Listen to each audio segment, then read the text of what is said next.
રાજકોટની ખ્યાતનામ પાયલ મેટર્નિટી હોસ્પિટલમાં સીસીટીવી વાયરલ થવાનો મામલો સામે આવ્યો હતો, જેમાં ક્રાઇમ બ્રાન્ચ તપાસ કરી રહી હતી ને આ મામલે મોટો ખુલાસો થયો છે. નમસ્કાર, આપની સાથે હું ભગવતી વિશાવડિયા. રાજકોટની હોસ્પિટલમાં મહિલાઓના સારવાર દરમિયાનના ચેકઅપના સીસીટીવી વેચવાના કૌભાંડમાં અમદાવાદ સાયબર ક્રાઇમ બ્રાન્ચે મહારાષ્ટ્રથી 2 અને પ્રયાગરાજથી 1 આરોપીને ઝડપી પાડ્યો છે. આ ત્રણેય આરોપી યુટ્યુબ અને ટેલિગ્રામ ચેનલમાં આ પ્રકારના દ્રશ્યો વેચતા હતા. આ માટે તેઓ લોકો પાસેથી મોટી રકમ લેતા હોવાની પણ વિગતો સામે આવી છે. અમદાવાદ સાયબર ક્રાઇમ દ્વારા તમામ તપાસ બાદ આ વિગત આપવામાં આવી છે. બીજી તરફ રાજકોટની હોસ્પિટલમાંથી સીસીટીવી આઈપીના આધારે હેક થયા હોવાની પણ સ્પષ્ટતા અમદાવાદ સાયબર ક્રાઇમ પાસેથી થઈ રહી છે. ત્રણેય આરોપીને લઈને અમદાવાદ સાયબર ક્રાઇમ ગુજરાત પહોંચશે ત્યારે એક ટેલિગ્રામ ચેનલ પ્રયાગરાજથી ચાલતી હતી. પ્રયાગરાજમાં હાલ કુંભનો મેળો ચાલી રહ્યો છે. એમાં કોઈ મહિલાના વિડીયો મેળવી લીધા હોય તો તેમના ફોન મેળવ્યા બાદ જાણ થશે, પરંતુ તેના મોબાઈલથી ડિલીટ થયેલો ડેટા ભેગો કરવામાં આવશે. અમદાવાદ ક્રાઇમ બ્રાન્ચ દ્વારા પ્રેસ કોન્ફરન્સ કરવામાં આવી હતી. શું કહી રહ્યા છે, આવો સાંભળીએ. પરમ દિવસે એક વિડીયો વાયરલ થયા હતા યુટ્યુબ અને ટેલિગ્રામ ચેનલ્સ ઉપર. અમારા સોશિયલ મીડિયા મોનિટરિંગ સેલ છે જો કાર્યરત છે અમદાવાદ સિટીમાં, એનો જ્યારે ધ્યાન પર આવ્યો કે એવા ટાઈપનો કોન્ટ્રોવર્શિયલ અને પ્રાઇવેસીનો ભંગ કરતા વિડીયો છે, તો તાત્કાલિક અસરથી DCP cyber Shrimati Lavina Sinha, ACP cyber Hardik Makadia और डीसीपी क्राइम श्री अजित राजियन के साथ चर्चा करके इमीडिएटली एफआईआर दाखिल की गई. क्योंकि જ્યારે આ એફઆઈઆર દાખિલ થઈ ત્યારે ખબર ન હતી કે આ વિડીયો ક્યાંનો છે. પછી ખબર પડી કે આ રાજકોટનો વિડીયો છે અને ત્યાં નર્સિંગ હોમ છે એનો વિડીયો છે, પાયલ નર્સિંગ હોમનો વિડીયો છે. રાજકોટ સિટી પોલીસનો સંપર્ક કરવામાં આવ્યો. ત્યાંનો સીપી સાહેબ અને ડીસીપી ક્રાઇમ પાર્થરાજ ગોહિલ સાહેબે પણ સારી મદદ કરી અને ત્યાંનો જેટલા લોગ છે યાની કે જ્યાંથી આઈપી લોગ જનરેટ થાય છે સીસીટીવી કેમેરાનો, એનો 3 મહિનાનો ડાટાબેઝ લીધું અને પછી અહીંયા મોકલવામાં આવ્યો. રાત્રે આ ડાટાબેઝ અને ટેલિગ્રામ ચેનલ અને યુટ્યુબ ચેનલ્સનો ટેકનિકલ એનાલિસિસ કરવામાં આવ્યો અને ખબર પડી કે આ ટેલિગ્રામ ચેનલ અને યુટ્યુબ ચેનલ આ મહારાષ્ટ્ર, લાતુર, સાંગલી ત્યાંથી ચલાવવામાં આવે છે. તાત્કાલિક ટીમ અમે કાલે રવાના કરી. કાલે રાત્રે આ અલગ અલગ જગ્યાએ જેવી કે પ્રયાગરાજ, લાતુર, સાંગલીમાં કાલે રાત્રે ટીમ પહોંચી ગઈ. ત્યાં લોકલ પોલીસની પણ મદદ મેળવે અને આજે સવારે આ 3 જગ્યાએ સાયબર ક્રાઇમની ટીમો અને ક્રાઇમ બ્રાન્ચની ટીમોએ ત્યાં 3 આરોપીનો અટક કરવામાં સફળતા મળી. આ 3 આરોપી જો છે, પ્રજ્વલ અશોક તેલી લાતુરનો રહેવાસી છે, આ મેઇન માસ્ટર માઇન્ડ છે. છેલ્લા 1 વર્ષથી આ ટેલિગ્રામ ચેનલ્સ પર એવા ટાઈપનો વિડીયો ડિસ્ટ્રીબ્યુટ કરતા હતા. એના માટે એના સાથે એક રાજેન્દ્ર પાટીલ સાંગલીનો જિલ્લા સાંગલીનો રહેવાસી છે, આ પણ કામ કરતો હતો. અને રાજેન્દ્ર પાટીલ આ ટેલિગ્રામ ચેનલમાં કોઈને વિડીયો ખરીદવા માંગતા હોય તો એનો પૈસા લઈને મોકલતો હતો. અને એવી રીતે એક સીપી મોંડા કરીને ટેલિગ્રામ અને યુટ્યુબ ચેનલ આ કુલચંદ ચંદ્રપ્રકાશ ભીંસ પ્રયાગરાજનો પણ ચલાવતો હતો. અને આ બધા યુટ્યુબ ચેનલો ઉપર આ વિડીયો વાયરલ થયેલા.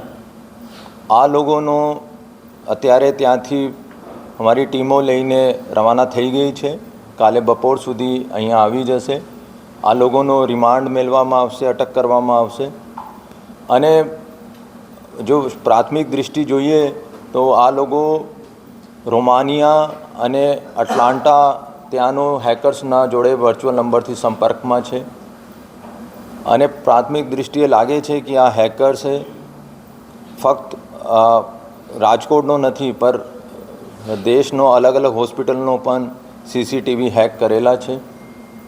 અને આ कौन से हॉस्पिटल नो कौन सा सीसीटीवी एना लोगों पासे छे અને કેવી રીતે આ લોકો મેળવતા હતા અને ક્યાં ક્યાં વેચતા હતા એની બધી માહિતી કાલે આરોપી અહીંયા આવશે, એની પૂછપરછમાં ખુલાસો થશે.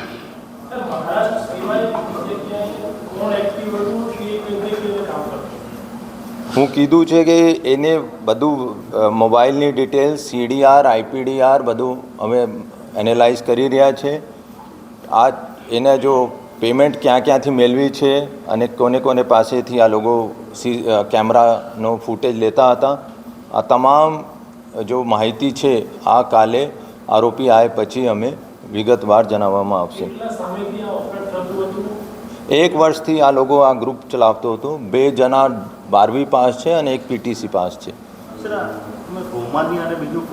Atlanta, US. અત્યારે એના વર્ચ્યુઅલ નંબર જોડે સંપર્કમાં છે અને કેવી રીતે પૈસાનો ટ્રાન્ઝેક્શન્સ કરતો હતો આ અહીંયા આરોપી આવશે. રિમાન્ડ દરમિયાન એના ખુલાસો મેળવવામાં આવશે. અને હું એક ચીજ ઓર જણાવવા માગું છું કે અત્યાર સુધી તો કોઈ હોસ્પિટલ સ્ટાફની મેલાપની આ નથી નીકળ્યું. અને હું જણાવવા માગું છું કે સાયબર સિક્યોરિટી એક મોટો ઇસ્યુ છે અને HM સાહેબ, DG સર અને CP સાહેબ પણ ટૂંક સમયમાં એક તમામ કોમર્શિયલ ઇન્સ્ટિટ્યૂટ્સ અને હેલ્થ જો બડે બડે હોસ્પિટલ્સ છે એના જોડે એક મીટિંગ રાખવામાં આવશે અને આ લોકોનો પણ સાયબર સિક્યોરિટીનો કેટલા મહત્ત્વ છે આ વિષય ઉપર એક સેમિનાર કરવામાં આવશે.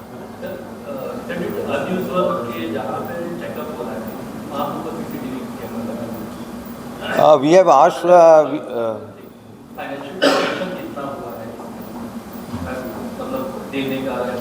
price of each video. Have you been able to trace the money trail? Where is the money going? Is it going to the hacker sitting, beyond international borders? Yeah, it is domestic.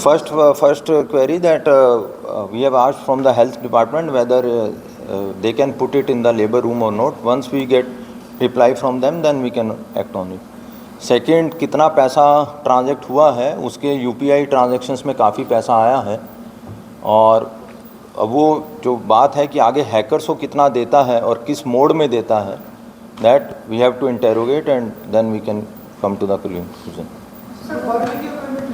एक video का 2000 रुपया they are charging and depending upon the videos, क्योंकि कुछ shops का है, कुछ अलग अलग प्लाजाज का है या ऐसा मॉल्स का है, उसमें they were charging around 800 to 1200 rupees.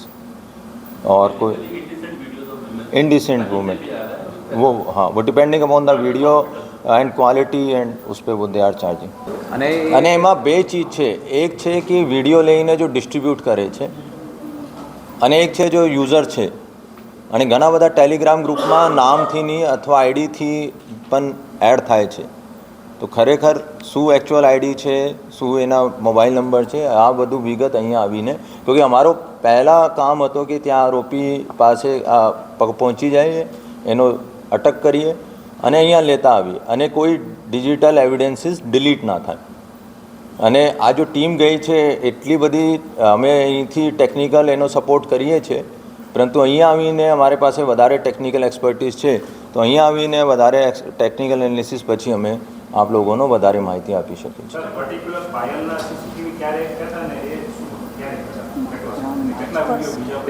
એમાં ફક્ત પાયલનો નથી ને પાયલનો ફર્સ્ટ વીક ઓફ માર્ચમાં, વૈસે તો આ લોકો જોઈએ એને ફર્સ્ટ વીક ઓફ માર્ચની ફર્સ્ટ વીક ઓફ ફેબ મેં, પર આ લોકો ડિસેમ્બર જનવરીથી એનો હેકિંગ માટે ટ્રાય કરતા હતા અને આ જનવરી સેકન્ડ વીકમાં આ લોકો સફળ થયા.